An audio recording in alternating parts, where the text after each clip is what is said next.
ito na yung nire-request na garden update. Wala naman masyado na bago. Hindi ko nga sure kung na-vlog ko na ba to na nirepat ko na tong malaki kong Boston fern, variegated fern. Na matagal na rin to eh. 2020 pa yata to, 2021. Nirepat ko na siya dito sa pasensya sa mga extracurricular sounds kasi may ginagawa na naman sa aming kapitbahay. Malapit na bahay. So, ayan. Nasa planggana na siya. Ang problem is, na-stress siya kasi, di ba mas malapad yung electric fan. And, syempre, yung malapad yung electric fan, kailangan ko i-adjust. So, nagkaganyan siya. Ano ba yun? Ayan, nagkaganyan siya. Ayan, no?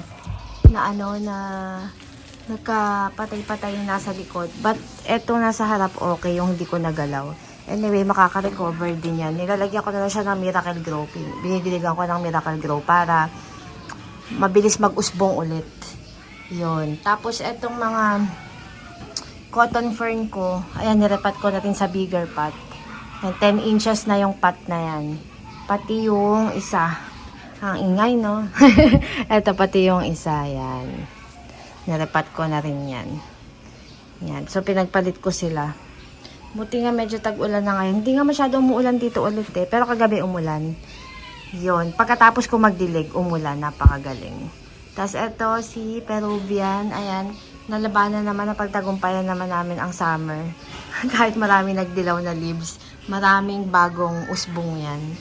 Sana yung mga bagong usbong yan. Andun sa loob. Ay, umaraw na. Ayan, maraming usbong yan. And, mini Miracle Grow ko rin. Para mabawi yung mga namatay na stems or leaves nung summer. Pero hindi ko rin inalis dyan. Hinayaan ko lang siya. Kinaya naman niya. Ang lush niya na, diba? Tsaka ito, lalo na to. Dito sa side na to, hindi siya ganun kalash. Pero sa kabilang side, yun kasi lagi ko na ditiligan eh. Dun sa side na yun, grabe, ang lush niya na. Ang problem ko ngayon ay itong dalawa kasi sila yung laging mas naaarawan hanggang mga after lunch. Pero carry naman, mabilis naman sila. Kahit hindi ko mini-Miracle Grow itong dalawa. Dati nga, nung bagong dating sa akin, ito, kitang-kita mo yung electric fan dito sa likod eh. Ngayon, ang dami ng bagong tubo. So, okay na. Lipat tayo doon. Ang dami lang nagdilawan na leaves. Kasi nga, naaarawan. Pero grabe yung lush nila. Ang ganda nila pag sa malayo. Ang kulang ko na lang ay isang either Peruvian ganito. Dati inakit ko na to doon eh. Na malaki, para hindi high maintenance. Or, gagawin ko ulit yung tulad ng ginawa ko dati na parang may 5 pieces or 3 pieces na Boston fern. Kaso, mas madali kasi pag ganito, at least isa lang, diba? Kasi parang kulang eh, oh. Nakukulangan ako doon ng fern sa balcony. Tapos, ang ating mga trigona ay namumukadkad na ulit. Nakakatuwa tong mga to, pagka tag-ulan, ang dami nilang leaves. Ayun oh, ang daming leaves oh. Oh, nag-leaves na sila ulit, fresh na fresh. Pagka summer, tuyot yan. Ganyan lang naman sila, paikot-ikot, paulit-ulit. And ito din, yung mga so yung mga nakabili sa akin ng Nerifolia, nung nagla-live pa ako, may mga isa-dalawa nagtanong na, naglalagas daw. Ganun po talaga sila, hayaan nyo na lang. Para silang trigona na pag summer, pag sobrang, kasi parang succulent din daw to eh. Hindi sila cactus succulent daw kasi, sabi lang hindi ko sure kasi may leaves syempre. So pag etong mga to, nung binili ko to, may leaves, tapos nagtanggalan. Tapos ngayon, ang dami-dami na naman, wala na akong ginagawa, umuulan lang talaga. Pati yun yung mga nandito, pati ito, yan nawala na halos ang leaves niyan. Ayan, parang fresh na naman ang lola mo. Pati ito. Yan. Tapos itong mga antag dito, lactea ko, ayun, daming usbong. Gustong-gusto nila yung ulan. Daming usbong yan. Ito yung sobrang laki nito eh. Ayan ang daming usbong. Yan, ang gaganda. Ang ganda, no? Ayun ang daming usbong. Tapos, ito rin, nagli-leave siya. Binibenta ko to nun eh. Wala nang bumibili kasi gusto mababa masyado eh. Ang mahal ng bili ko, hinayaan ko. Naglagay ko na lang dyan. Gusto ko pa talagang i-add ngayon ay yucca. Kasi nakukulangan ako sa yucca. Gusto ko ng isa pang mababang yucca na pwede kong ganunin. Eh, pwede kong ganyanin. Yung itrim. Sabi nung may nagtanong sa akin, bakit daw ganyan yung yuka ko. Kasi ginawa ko po talaga, sobrang lush po kasi niyan, ang gulo tingnan. So, ginawa kong ganyan para mukhang minimalist. Yun, diba? Tapos, dito, ayan. Ito rin, daming usbong, oh. Ayun, oh. Dami niyang, bagong tubo. Gustong-gusto nila yung tag-ulan. At, eto pala, ang pinaka-i-update ko sa lahat. Ito ay pa 3 years na ata sa akin, or more than 2 years. Simula binili ko tong Watusi na to, wala tong pagbabago sa buhay. Ang ugat niyan, walang nangyayari. Basta ganila siya, akala ko nga patay na nagpapanggap na lang. At itong nagtag-ulan, for the first time, nagka-asenso siya. Ayun, oh, ganyan na kalaking tinubo nila. Pati itong gitna, oh. Samantalang dati, hanggang dito lang yan. Ngayon lang yun nagkaganyan. As in, sabi ko, oh, it's alive. Ayan, it's alive. Ayan, no. Grabe yun, taas niya na. Tumaas na tuloy sila. Dati hanggang dito yan, eh. Tapos, ito yung tinirim ko na trigona. Yung nilagay ko sa ano. Ayan, malaki kasi yan, eh. Tinirim ko dito sa side na to, kaya parang pumayat siya tingnan. Pati itong mga bunny ears, ay mga opunsya na to. Ayan, no. May mga part na nagda-dry. Pero, ayan, dami nilang usbong. Hindi ko din maalis-alis yan dyan kasi. Actually, gusto ko rin itong ibenta. Ang problema, baka kung mahirapan yung bibili kasi sobrang katin yan. Ang kakatin yan. Kaya hindi ko na inalis yan dyan ever since binili ko.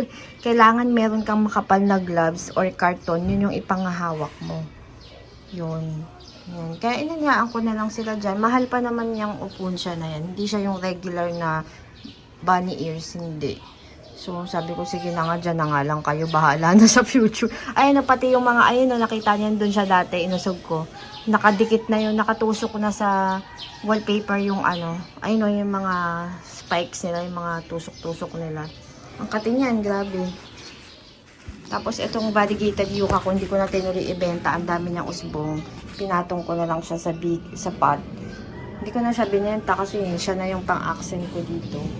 Tapos yung iba ko, dalawa ko na rectangle pots, pinamigay ko na kasi para lumuwag na talaga dito. Dati puro nakatambak yan dyan. So, ayan po siya. Ganun pa rin naman, yun lang naman ang mga nabago. So, ayan, pagpasok, ganyan na naman ang makikita. Puro fern. Gusto ko pa more fern pa. Gusto ko mag-add ng fern. Kung yung balcony nga hanggang dito, naglagay pa ako dito eh. Although sa gabal na kasi sa daan. Inalis ko na ulit yung swing kasi tag-ulan naman, ulan ng ulan. Silong lang kami ng silong. So yan, neat lang. Kakalinis lang itong grass kahapon. Kaya proud na proud akong ipakita. Ayan, diba? Malinis na malinis. Ito yung mas maigsi na grass. Ito yung mas pino, which is mas gusto ko kasi mas madaling linisan. Hindi siya 25mm eh. Mas maano siya, mas manipis. Nung una nanibago ako, pero mas neat tingnan, sabi rin ng husband ko. Tsaka pag may dumi, hindi sumisiksik, kaya mas maganda. Yan, so ang in-order ko palagi ay si Jeline Flores, nagbebenta pa rin siya niyan. Yan, diba? Update sa wallpaper, okay naman, walang natatanggal, carry naman kahit umuulan. Ganun pa din. Yan. So, and guys, ang ating mabilisang garden update. Ito ang aking pinaka-favorite ngayon kasi sobrang laki niya. Ang laki po yan. Actually, sa picture or sa video, parang ang liit niya, pero ang laki po niyan. Ang lush. Sobrang lush. Marami na nga rin natatanggal na old leaves eh, pero ang dami naman pumalit sa ibabaw. Kasi dati, yung top part nito ay medyo kalbo. Dito lang siya maganda. Pero nung miniracle grow ko, ang daming usbong na naglabasan. So, ayun lang. Isip ako ng next pang iba-vlog.